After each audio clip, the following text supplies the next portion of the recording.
Srimad Bhagavatam ki jai. Nitai Gaur Premanande.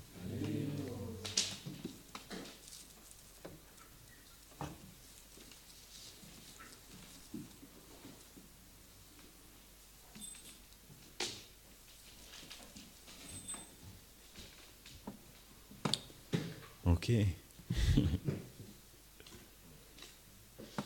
Some nectar.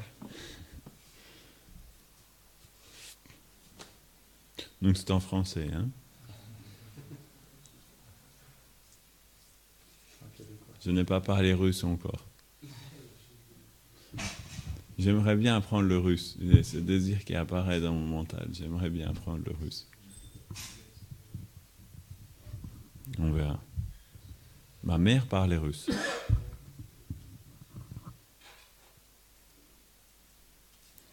Elle aimait beaucoup Dostoïevski.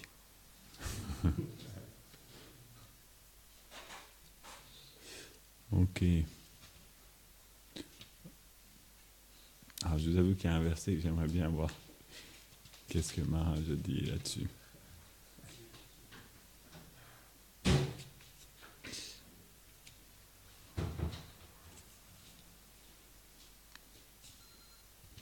Le 3e verset.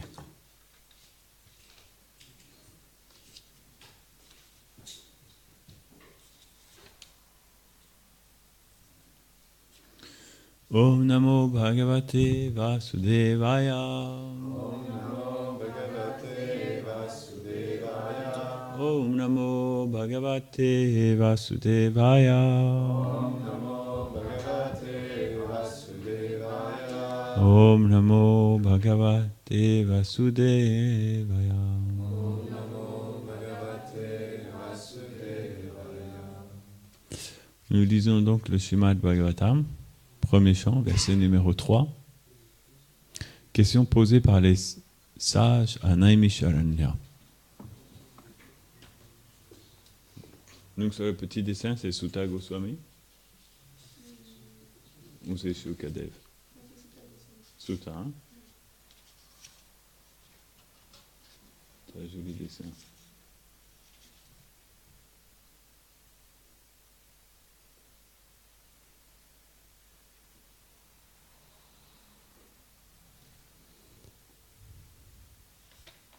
Le fils de Romaharshana, c'est ça? Sutta Goswami. Son père a été mis de côté par le Seigneur Balaram parce qu'il n'avait pas offert son hommage. Lorsque Balaram est arrivé, Romaharshana était en train de réciter les Puranas et tout le monde s'est levé mais pas lui. Donc le Seigneur Balaram a pris un brin d'herbe et il a touché le fond ou le corps de Romaharshana et il a quitté son corps aussitôt avec un brin d'herbe. Parce que à quoi ça sert d'expliquer?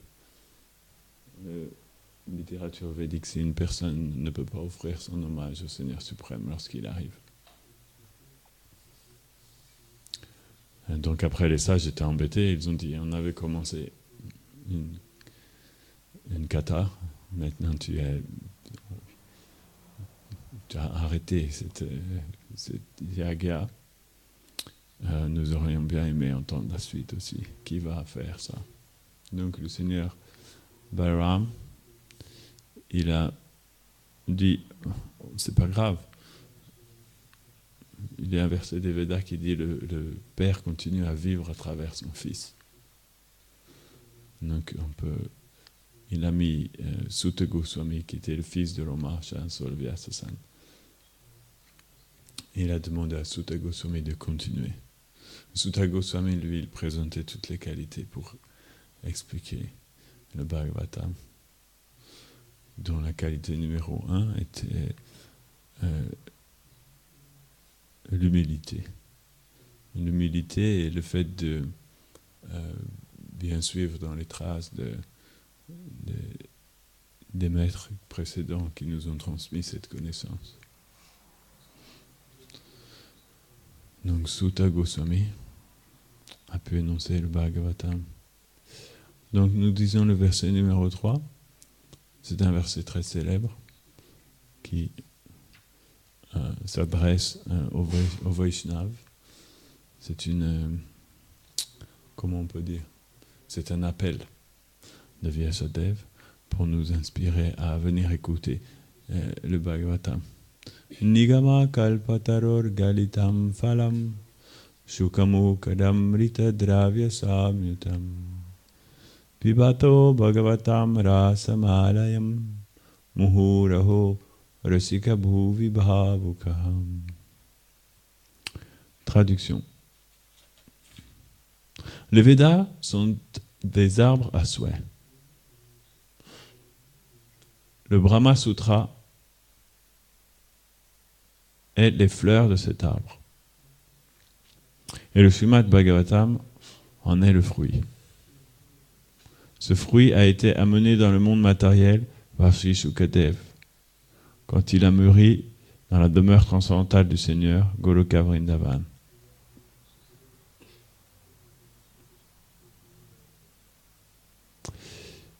Il est le doux fruit émanant de ses lèvres. Il est dépourvu de peau et de noyau. Il n'y a pas de peau dans le Bhagavatam. Il y a une couverture, mais elle se mange aussi. Le noyau aussi se mange. Il est plein de nectar, des doux sentiments spirituels. Les divertissements transcendantaux de Shri Krishna sont la douce succulence de ce fruit. J'avais jamais vu ça, la succulence.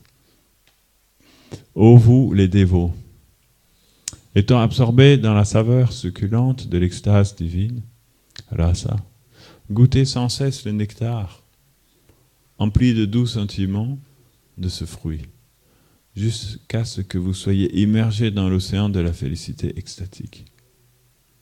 Devenez experts dans l'ontologie mystique de la philosophie des divertissements d'amour transcendantal, empli d'extase. Il va falloir le traduire. Je refais doucement. Il faut que tu le prennes parce que c'est un ensemble complet. Hein. Devenez expert dans l'ontologie mystique de la philosophie des divertissements d'amour transcendantal emplis d'extase de Sri Vrajendra Nandan Krishna. Krishna, le fils du roi de Vraj. Vous serez ainsi intoxiqué profondément en le buvant sans interruption.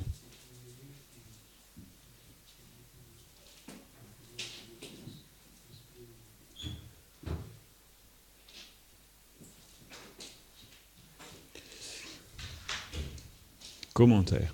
Srila Vishwanath Chakravarti Thakur explique que dans le verset précédent, le pouvoir du Srimad Bhagavatam de capturer le Seigneur dans le cœur a été exposé. J'aurais dû lire le précédent aussi. Dans ce verset, sa douceur est maintenant décrite. Nigama se réfère au Veda, qui est un arbre à souhait. On reconnaît la touche de Vishwanath Chakravarti Thakur dès l'introduction. D'ailleurs, c'est bien marqué. Srila Vishwanath Chakravarti Thakur explique. Si Vishwanath Uvacha. Jai. La Bhakti Chandanyati Maharaj ki Jai. Très belle phrase de Srila Vishwanath Chakravarti Thakur est un Rasa Acharya. C'est-à-dire qu'il fait toujours ressortir le rasa à chaque pas, à chaque mot du Bhagavatam ou de la Bhagavad Gita. Parce qu'il est lui-même en fait absorbé des pieds à la tête dans le rasa de Radha et Krishna. Donc il ne peut pas faire autre chose que simplement toujours voir de cette manière-là. Comme quelqu'un qui a des lunettes roses, il va décrire tout en rose. C'est la Vishwanath Chakravarti Thakur, il a les lunettes de Vrajaras. Donc il voit tout par rapport à Vraj et aux sentiments transcendantaux d'amour pour Radha et Krishna. Srila Vishwanath Chakravarti Thakur explique que dans le verset précédent, le pouvoir du Srimad Bhagavatam de capturer le Seigneur dans le cœur a été exposé. Ça veut dire que le Srimad Bhagavatam a le pouvoir de capturer le Seigneur dans le cœur. Dans sa traduction, chez la Bhaktivedanta Swami Prabhupada, il dit cet ouvrage suffit à lui-même pour la réalisation de Dieu. C'est ça, hein? Je suppose que c'est la même chose. Vishwanath Chakravarti Thakur dit le pouvoir de capturer le Seigneur dans le cœur. C'est la même chose, dit selon un autre angle de vue. Puisque réaliser le Seigneur suprême, ça veut dire le capturer dans son cœur.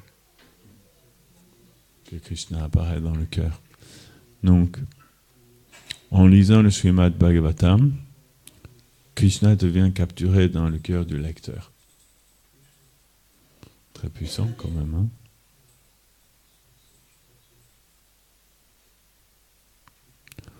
C'est très intéressant. Krishna devient capturé dans le cœur. Dans ce verset, la douceur de Krishna est maintenant décrite. Nigama se réfère au Veda, qui est un arbre à souhait. Il donne naturellement le fruit de différents purusharthas, les buts humains qui sont désirés par ceux qui recourent à lui. Ils sont les devoirs prescrits religieux, dharma, le développement économique, artha, le plaisir des sens, kama, et la libération, moksha. Cependant, du fait de sa nature, en tant qu'un arbre à souhait, qui est d'être magnanime et qui est de combler les désirs de chacun, l'arbre à souhait des Védas donne aussi le fruit du Srimad Bhagavatam aux personnes qui le désirent. Ce Srimad Bhagavatam appartient au Seigneur. Il en est le propriétaire. Par conséquent, ce fruit est seulement réservé à ses dévots.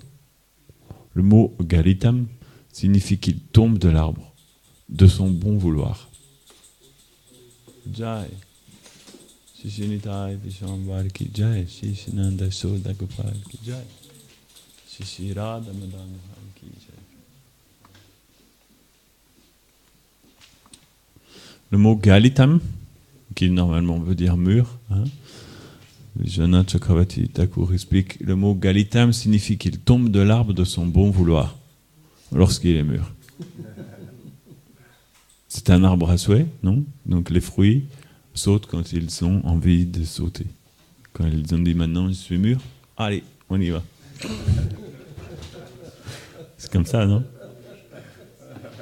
Et quand ils voient Krishna arriver, Krishna arrive, tous les fruits sautent.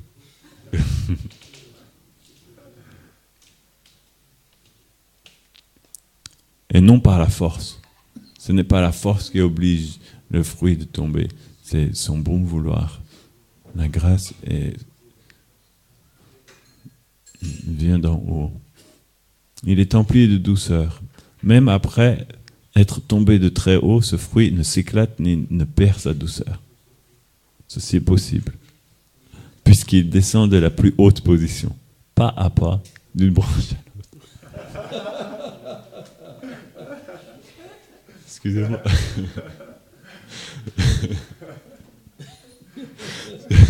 C'est une image, hein,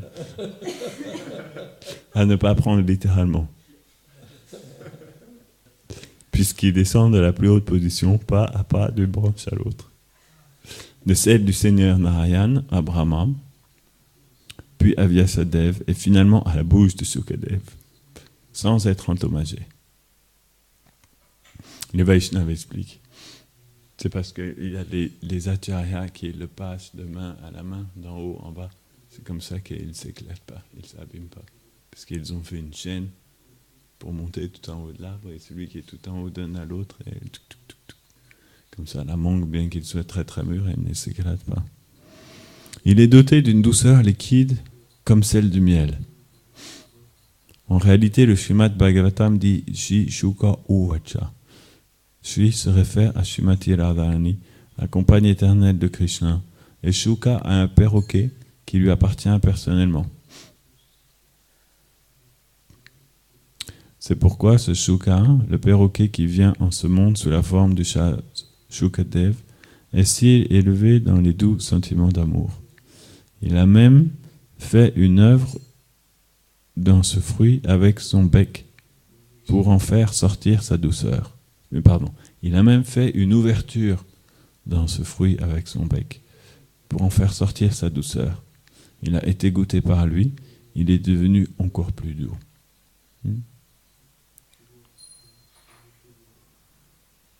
Shukadev Goswami est le perroquet qui réveille Radha et Krishna le matin, qu'il chante des versets védiques. Ils sont deux, Shuka et Sharira, un mâle et une femelle. Il est Shuka. Les versets qu'il récite sont écrits dans le Govinda Lila Amrita, Krishnaika Kumudi. Donc, ce qui révèle que sans recevoir le Srimad Bhagavatam à travers une succession authentique de maître à disciple qui remonte au Seigneur lui-même, Guru Parampara, une personne ne peut recevoir ce fruit sans qu'il soit abîmé. C'est bien ce que j'ai expliqué. Aucun être ne peut goûter ce fruit qui est l'essence de la saveur, qui est dénué de peau, de pépins et d'autres parties désagréables, jusqu'à travers l'usage de l'intelligence matérielle, juste à travers l'usage de l'intelligence matérielle limitée. Il doit donc être dégusté à travers un processus autorisé. Le mot laya signifie la libération. Il existe 5 types de libération possibles pour l'âme qui désire sortir du cycle des morts et des renaissances. Je vais m'arrêter là, parce que c'est une longue tenue à porter. Sinon, la classe va consister à lire juste la tenue à porter. Om Agyanati Mirandasyam Gyanam Janam Shalagaya Chakshurun Militam Yena Tesmei Shri Gurave Namah Shri Chaitanya Manobhistam Stapitam Yena Bhutale Swayam Rupa Kadamayam Dadati Svapadantikam Namo Mahavadanyaya Krishna Prema Padayate Krishnaya Krishna Chaitanya Namne Garadvishe Namah Shri Krishna Chaitanya Prabhu Nityananda Shri Advaita Gadadhara Shri Vasadi Gaura Bhakta-vrinda Hare Krishna Krishna Krishna Hare Hare Hare Rama Ram Ram Hare Hare Shri Prahlad Narsingadeva Ki Jai.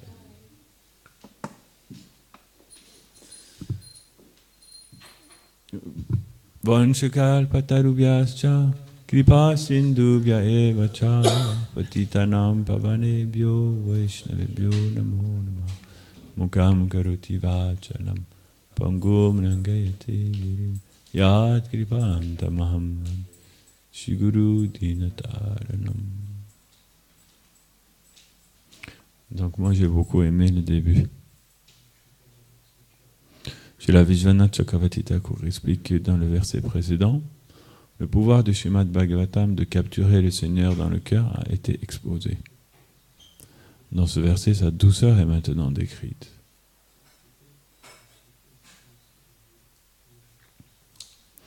Donc le Srimad Bhagavatam a le pouvoir de capturer Krishna dans le cœur du lecteur. Techniquement parlant, comment ça s'accomplit? Comment le Srimad Bhagavatam peut capturer Krishna dans le cœur du lecteur? On dirait presque que c'est même sans que le lecteur fasse d'effort, puisque le pouvoir vient du Bhagavatam. Ça veut dire que le Bhagavatam a le pouvoir de capturer Krishna. Et dans le cœur, ça veut dire que si on le laisse passer à travers notre cœur, le Bhagavatam, il va capturer Krishna dans notre cœur.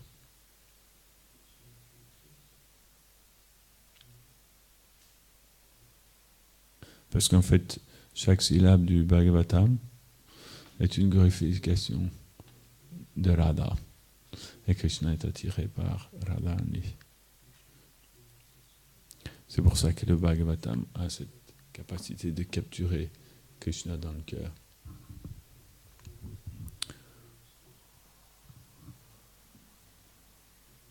Hridaya,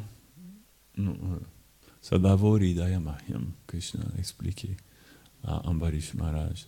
Je me trouve dans le cœur des sadhus. Non? Les sadhus, ça veut dire ceux qui ont donné leur cœur à Krishna. Ceux qui ont donné leur cœur à Krishna, ils sont appelés sadhus. Ils vivent sur le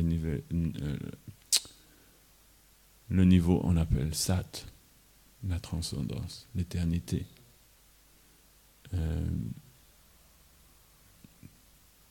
Ils appartiennent à cette plateforme qu'on appelle aussi Nirguna, parce qu'ils ont fait ce don de leur cœur à Krishna. Lorsque quelqu'un donne son cœur à Krishna, il devient un sadhu. Donc, il ne fait plus partie du monde matériel. Il devient situé sur la plateforme appelée Sat, de l'éternité. Il ne peut plus être touché par l'énergie matérielle. Même si extérieurement, son corps peut sembler être touché, ou sa vie peut sembler être touchée, mais son âme est déjà libérée des influences de l'énergie matérielle. Sadhavo Hridaya Mahyam. Krishna dit que dans le cœur d'une telle personne qui lui a donné son cœur, lui-même réside. Yayatamam Pratvadanti Tamstateva Bhajamyaham. Krishna fonctionne ainsi. C'est un principe qui va du plus bas jusqu'au plus haut. Yayatamam Prapadanti Tamstateva Bhajamyaham. Selon la manière dont une personne m'approche, je réciproque. Exactement pareil.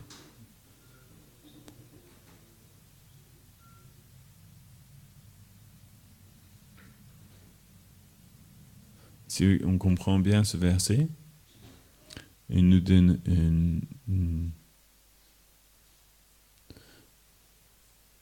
une compréhension très pratique pour pouvoir progresser dans la vie spirituelle. Finalement, la vie spirituelle est très simple, puisque Krishna dit Yatamam Papadyanti Tamstateva Bhajamyaham.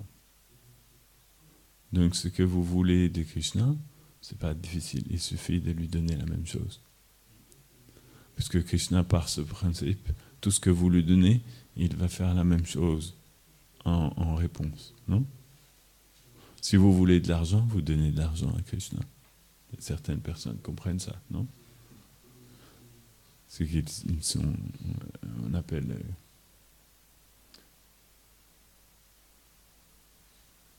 Bhuktikami. Ils recherchent le plaisir dans ce monde, non? Certains parmi eux sont intelligents, ils comprennent que si je donne de l'argent à Krishna, elle va me rendre 10 000 fois plus. Non? Les Védas expliquent, si tu donnes 100 € à Krishna, tu vas recevoir 100 000 ou 1 million ou 1 milliard dans ta vie prochaine.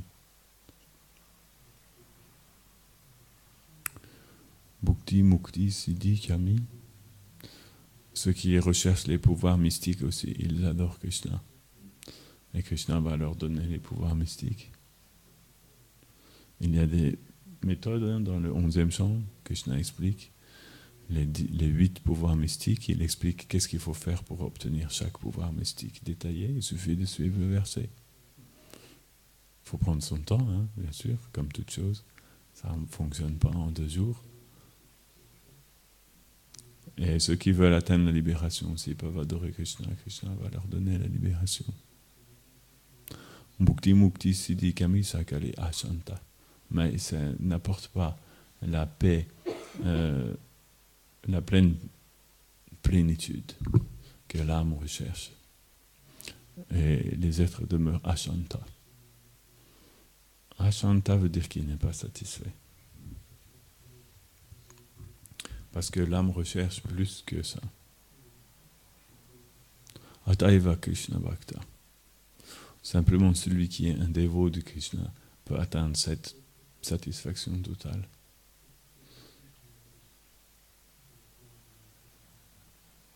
Yayatma suprasidati. Lorsque l'âme devient complètement satisfaite sur tous les niveaux, non? Ahituki pratihata, yayatma suprasidati. Quand est-ce que cette âme devient satisfaite sur tous les niveaux? Savai pumsha bharadamo, yato bhaktir adochaje. Lorsque elle se donne entièrement à adokshaja. Adokshaja veut dire celui qui est au-delà de la perception des sens matériels. Ou, dit d'une autre façon, celui qui est perçu par les sens transcendantaux de l'âme spirituelle. Ça ne veut pas dire qu'il ne peut pas être perçu. Il peut être perçu, mais par d'autres sens. Les sens de l'âme. Les sens de l'âme perçoivent Krishna. Krishna, comment on peut dire, 5 aspects de Krishna. Vous connaissez les 5 aspects de Krishna, perceptibles par l'âme spirituelle. Ils sont les rupa, sparsha. Je ne sais pas comment dire en français, en sanskrit. La forme de Krishna, la forme de Krishna est perçue par les yeux spirituels de l'âme. Le contact du corps de Krishna, le corps spirituel. Le son de la voix de Krishna, Shabda, Sparsha, Rupa, Shabda, ou le son de la flûte de Krishna, qui peut être perçu par les oreilles spirituelles. Ensuite, il y a quoi?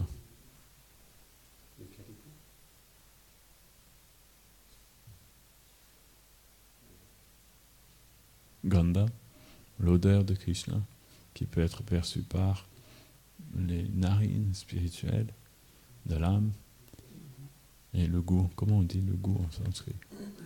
Rasa, qui peut être perçu par les lèvres spirituelles, la langue spirituelle. C'est pour ça qu'on appelle Krishna Kamadev. Il possède 5 flèches. Krishna possède 5 flèches qui transpercent le cœur de l'âme spirituelle par ces 5 aspects. Sa forme, le son de sa voix, l'odeur de son corps, le toucher de son corps, le goût de Krishna et... J'ai dit les 5? Ok. De cette manière, Yayatma suprasidati. C'est ça qu'on appelle Yayatma suprasidati. Et l'âme ressent une félicité totale. Yayatma suprasidati ne peut exister qu'au niveau de percevoir les 5 aspects de Krishna, qui sont décrits dans le Kama Gayatri. Et cette expérience ne peut être atteinte que par Ahituki Apratihata, c'est-à-dire de Yato Bhakti Adokshaje Ahituki Apratihata, de se donner. Bhaktir veut dire se donner entièrement. C'est ça la signification de Bhaktir. Se donner entièrement au Seigneur suprême de façon ininterrompue et sans aucun désir en retour. C'est ça les 2 mots qui sont à peaufiner, comme on dit en français, petit à petit, jour après jour. Il faut peaufiner les Ahituki et les Apratihata. Le Ahituki, parce qu'il est très très subtil, on pense que on est sans motivation personnelle, mais si on va peaufiner un peu plus, on va voir qu'il reste encore un peu. Il faut enlever. C'est comme les archéologues, hein, quand ils fouillent avec des pinceaux, comme ça. Il faut enlever un petit peu comme ça, chaque jour. Ahaituki. Et apratihata veut dire ininterrompu, très difficile aussi. Ininterrompu. De devenir absorbé de façon ininterrompue en Krishna. Non? Il y a différents niveaux d'absorption. On appelle smaranam, dharanam, dhyanam, anusmriti, samadhi. Différents niveaux d'absorption. Il faut devenir complètement absorbé en Krishna. Manmana, bhava madbhakto.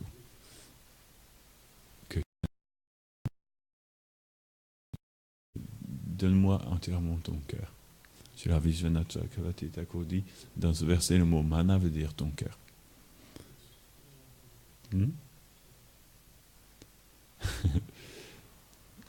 Normalement, on veut dire ton mental, mais le mental ne peut pas être absorbé si le cœur n'est pas captivé. Lorsque le cœur devient captivé, naturellement, le mental devient aussi captivé. C'est ça le principe de la bhakti. Donc, pour atteindre cette félicité totale, pouvoir combler l'âme complètement, il faut se donner entièrement. Notre cœur, quand on dit notre cœur, ça inclut tout. Notre mental, notre corps, notre intelligence, notre parole, nos actions. C'est-à-dire tout donner. Se donner entièrement à Krishna, on appelle Atma Nivedanam. Atma veut dire la totalité de notre existence, ou de notre être. Nivedanam veut dire offrir. Atma Nivedanam, le fait de s'offrir entièrement à Krishna, Yayatamam prapadyante tam stateva bhajamyaham. Krishna fait la même chose, c'est qu'il s'offre à une telle personne, entièrement. Selon le degré de notre entièreté, Krishna réciproque. Si nous nous offrons à Krishna 50%, Krishna s'offre à nous 50%. Si nous nous offrons à Krishna 100%, Krishna s'offre à nous 100%. Donc finalement, c'est ça le principe de la bhakti. Il veut dire se donner toujours davantage. Et comme ça, Krishna va se donner de plus en plus. Mais on ne fait pas ça pour que Krishna se donne. Le plaisir vient du fait de se donner. Srila Bhakti Rakshak Sridhar Dev Maharaj expliquait. Nous ne sommes pas intéressés par le plaisir qui vient du fait de prendre. Nous sommes intéressés par le plaisir qui vient du fait de donner.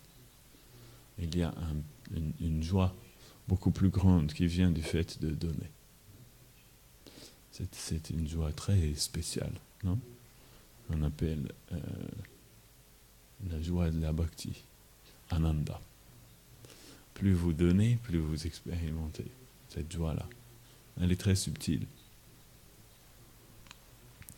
Mais elle est très très vaste. Elle peut aller très très très loin, cette joie-là, de Ananda. Lorsqu'elle devient pleine, elle prend la forme de prema.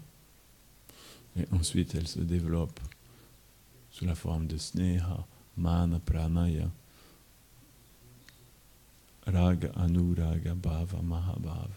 Dans sa forme complète, cette joie qui vient du fait de se donner entièrement, prend la forme de mahabhava. Mahabhava Swarupini Shirada Thakurani. Et cette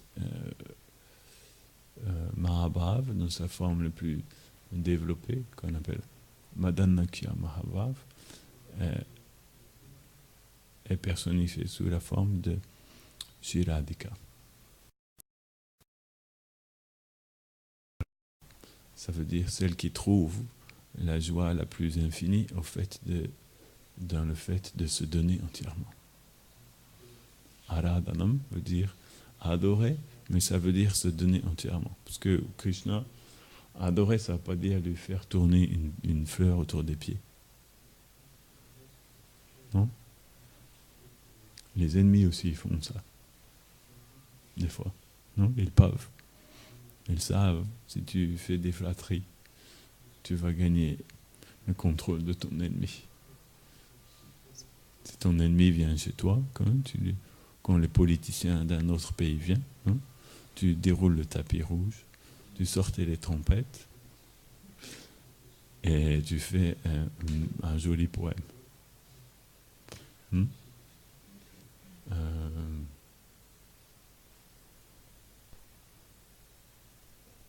Qu'est-ce que c'était? Excusez-moi, il faut que je retrouve.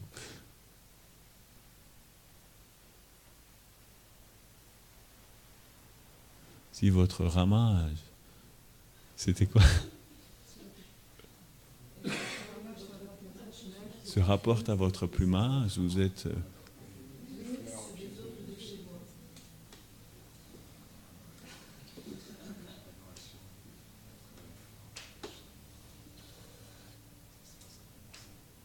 Non, ça j'ai bien retenu. J'essaye de retrouver ce verset de La Fontaine. C'est un autre shastra, le shastra de La Fontaine. Si votre ramage se réfère à votre plumage, vous êtes le fumiste phénix des hôtes de ce bois.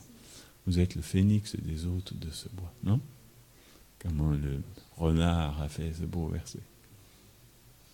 Mais il voulait juste le camembert.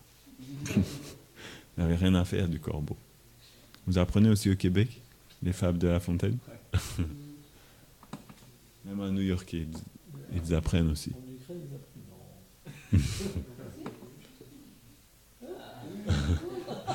Très célèbre. On appelle les fausses flatteries, non? Il a glorifié le corbeau.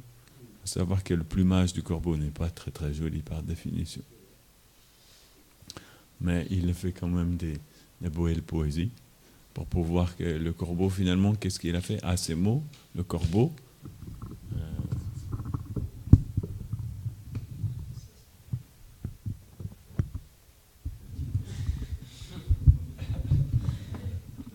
c'est quoi le verset qui vient après? Non, ça c'est... Je veux la forme véritable. Ne se sent pas de joie. Il ouvre grand son bec. Ah.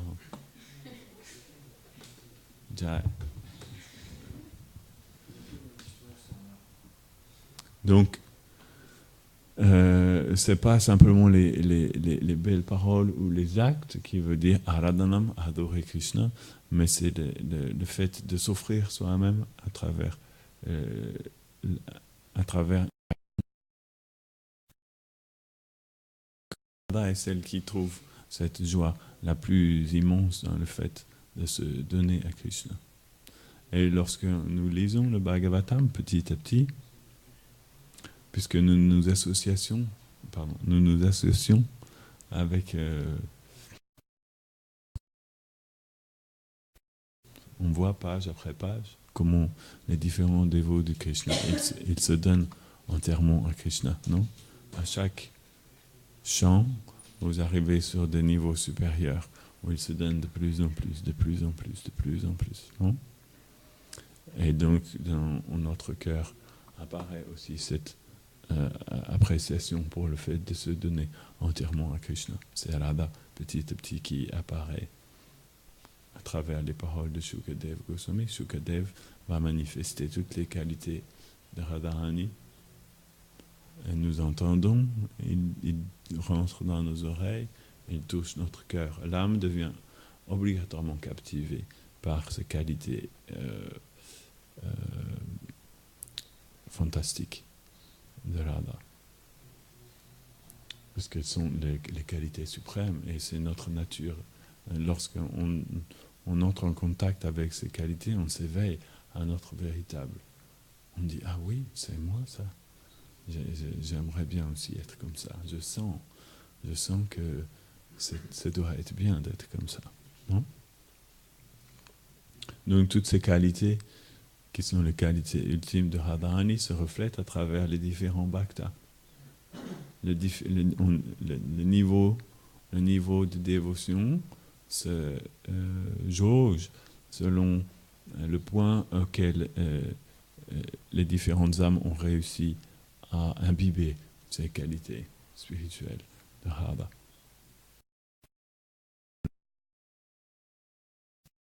On s'associe avec toutes ces qualités.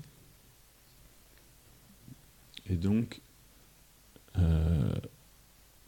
lorsque ces qualités d'amour inconditionnel, Ahetuki et Pratihata, apparaissent de plus en plus dans le cœur, Krishna devient attiré. Puisque Krishna est toujours attiré par Radha, cette qualité de dévotion. Et donc Krishna devient capturé dans le cœur par la puissance du Bhagavatam. Très puissant le Bhagavatam, extrêmement puissant. Le Bhagavatam nous permet d'entrer dans le cœur de Krishna. Dans la Bhagavad Gita nous permet de... c'est une introduction à la personnalité de Krishna. Lorsque Krishna dit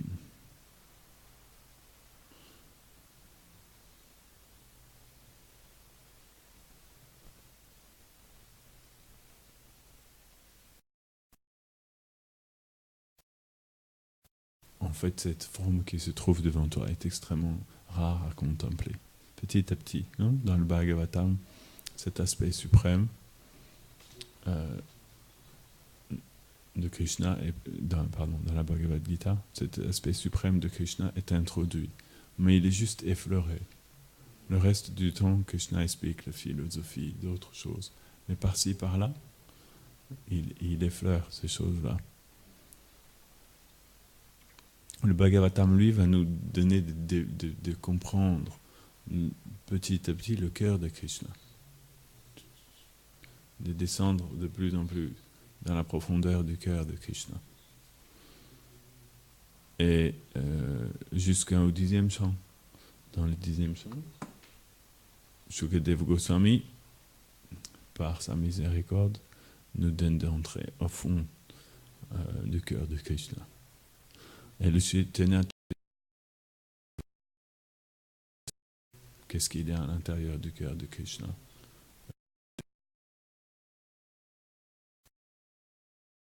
Très vaste. Pendant des pages et des pages et des pages et des pages. Si vous lisez Antya-lila, le Chaitanya Charitamrita, c'est presque que des vagues de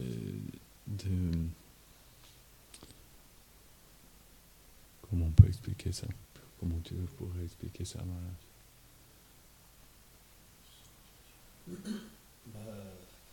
Les vagues du cœur, des évolutions de Sukadeva Goswami. Voilà.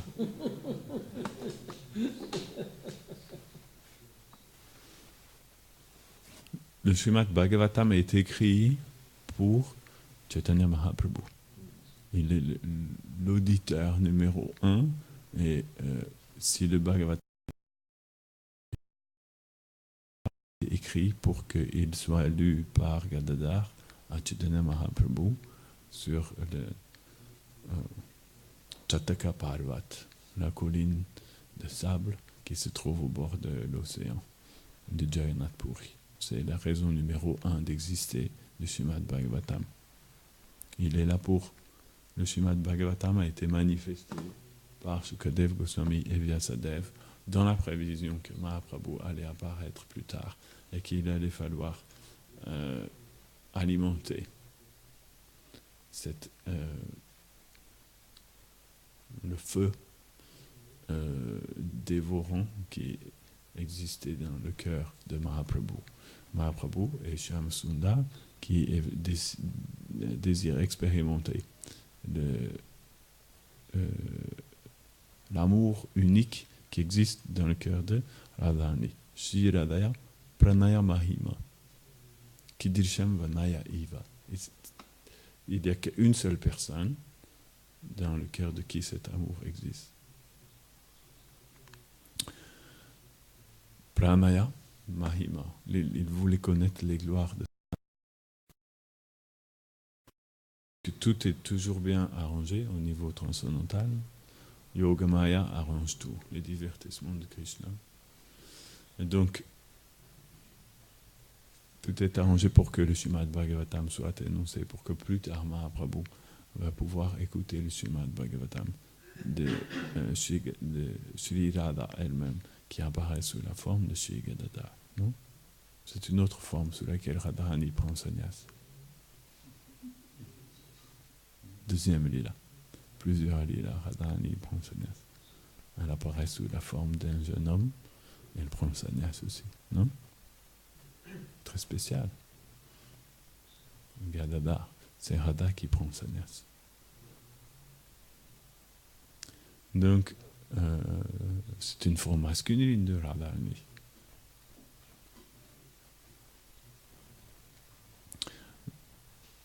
Et Gadadhar est l'orateur suprême du Bhagavatam. Il n'est pas l'orateur suprême du Bhagavatam, c'est Gadadhar. Shukadev Goswami est mis en pouvoir par Radharani pour que plus tard elle puisse relire cet même ouvrage en fait à Krishna. Donc ça prend, il y a plusieurs actes.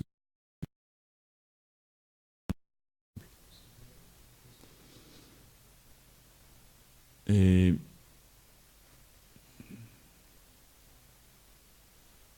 Nigama Kapatalor Galitam Phalam. C'est pour ça que le Srimad Bhagavatam est le fruit mûr de l'arbre à souhait des Védas. Parce qu'il a été manifesté spécialement pour que puisse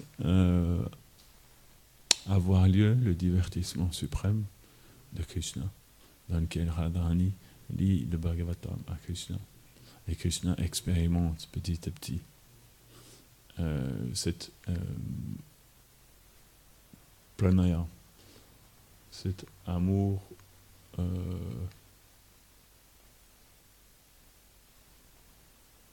qui n'a pas d'égal ni de supérieur à Samurdva, qui existe dans le cœur de Radharani. C'était ça le désir de Krishna. Krishna ne peut pas comprendre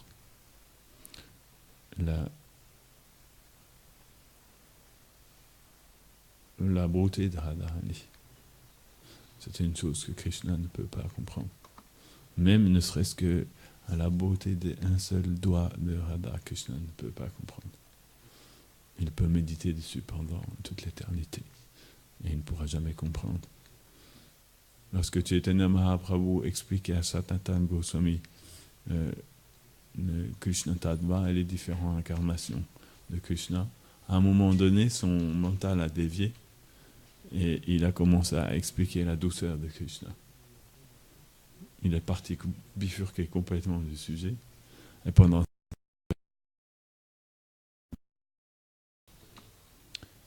et à la fin, il a dit au Sanatana,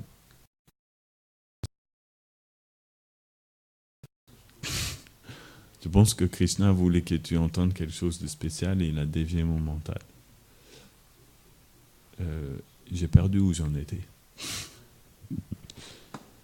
Dans ces 50 versets qu'il explique, le chapitre s'appelle L'opulence et la douceur de Krishna, Chaitanya Charitamrita Madhya Lila, chapitre 21. Il explique à un moment donné que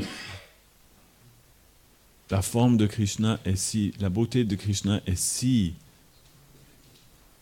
insondable et si illimitée que Krishna lui-même est perplexe face à sa propre beauté. Il peut n'arrive pas à concevoir même sa propre beauté. On connaît ce verset, donc Rupa Goswami explique une fois lorsque Krishna s'est vu dans le reflet à Dwarka, il est devenu fasciné. Mais c'est vrai à chaque niveau, c'est-à-dire que même si Krishna regarde sa propre main ou son propre bras, il est aussi fasciné par cette beauté. Bhushanam, Bhushanangam. le corps de Krishna n'est pas décoré par les ornements qu'il porte, c'est lui qui décore les ornements qu'on lui met. Par exemple, si vous prenez un bracelet très joli, quand vous allez le mettre sur le poignet de Krishna, vous allez voir que le bracelet est devenu plus beau. Le poignet de Krishna n'est pas devenu plus beau. Le poignet de Krishna a fait que le bracelet est devenu plus beau. C'est vrai, les pujaris peuvent expérimenter ça. Si vous pouvez faire le plus beau, essayez de faire le plus beau bracelet possible pour Krishna, quand vous allez le mettre sur Krishna, il va devenir plus beau encore.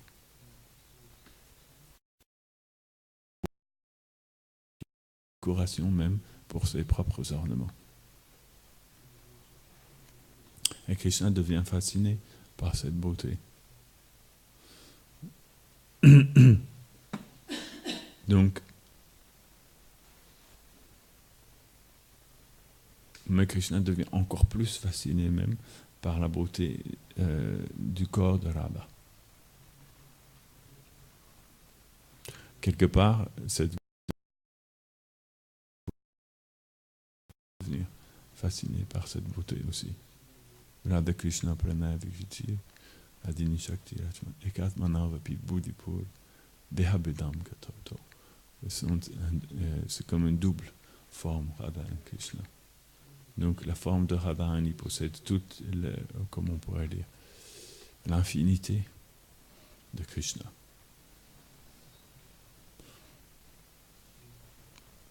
Donc petit à petit, en écoutant le Bhagavatam, toutes ces choses-là apparaissent graduellement dans notre cœur. Shukadev Goswami nous introduit à ce monde extraordinaire où l'extase n'a pas de fin, qui grandit à chaque instant, Ananda Ambudhi, comme un océan qui grandit à chaque instant. Il n'y a pas de fond, il n'y a pas de berge. Et cependant, il continue à grandir. Pratipadam. À chaque pas, Purna Amrita, c'est un nectar complet. C'est pas juste Amrita, c'est Purna Amrita. Purna Amrit, c'est-à-dire le nectar total est expérimenté à chaque pas. Muhur Aharo Rasiko Bhuvi Bhavoka. Donc ici, j'avoue que je me suis toujours demandé qui est-ce qui parlait dans ces premiers versets du Bhagavatam. Est-ce que c'est Vyasa, est-ce que c'est Sutta, ou est-ce que c'est Shukadev? Ce n'est pas spécialement mentionné. De façon normale, on dit Vyasadev. Il nous invite à nous venir boire ce nectar du Bhagavatam avec nos oreilles, sans interruption.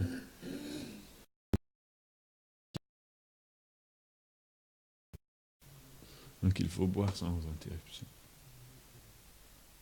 Le Bhagavatam. Comment boire le Bhagavatam sans interruption? Bien, on commence avec un petit verre chaque jour. Le matin de bonne heure. Non?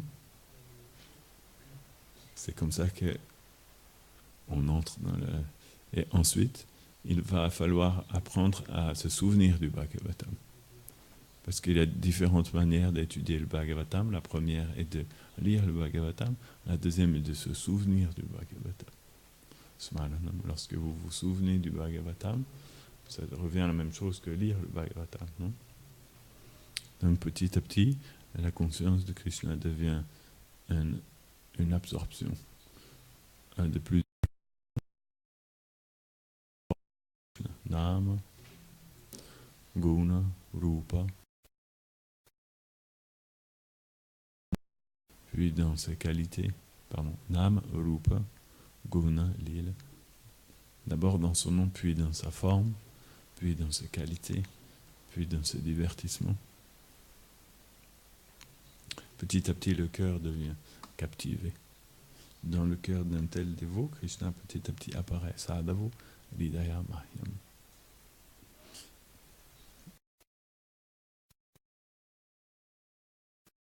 Vous m'avez mis une horloge, mais l'horloge indique 1h40. Je n'imagine qu'elle n'est pas 1h40. Ok, vous me pardonnerez, je ne pouvais pas savoir quelle heure il était. Il était pour moi 1h40.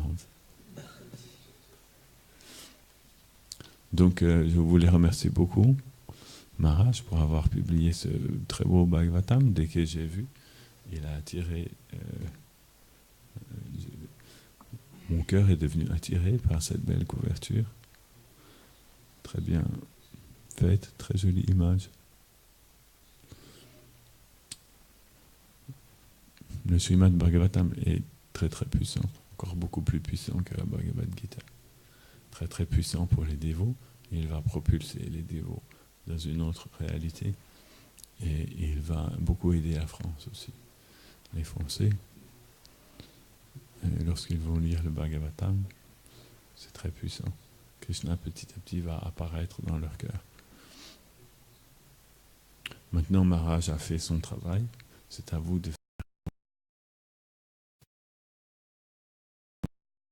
faire en sorte que d'autres personnes vont recevoir ce Bhagavatam et le lire. C'est pas lui qui va faire, il va continuer sur d'autres.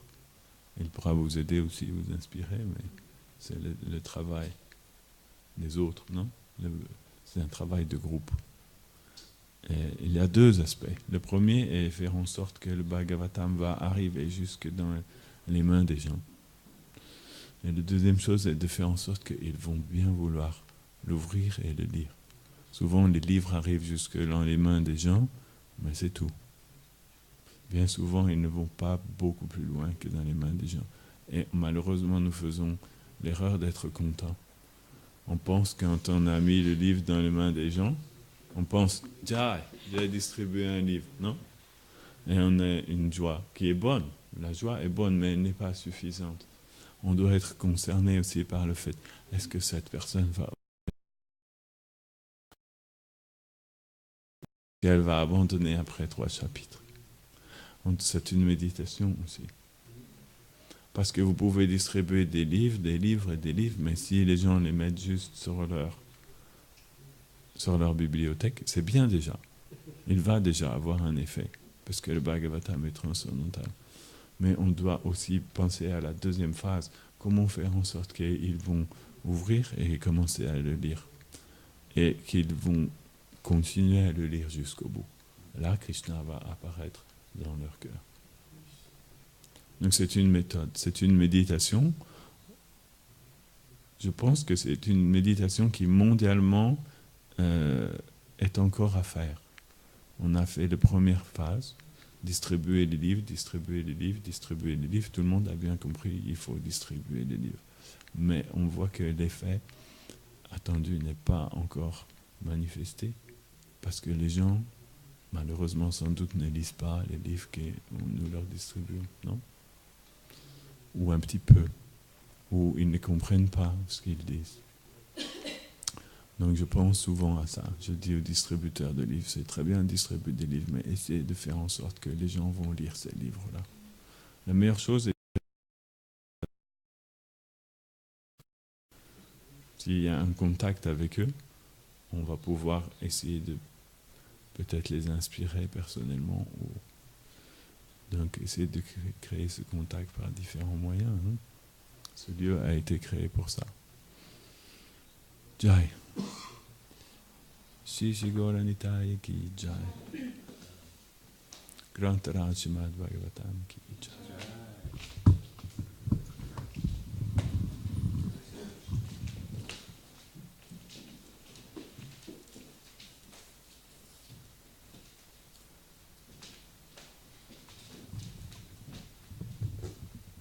Si vous trouvez des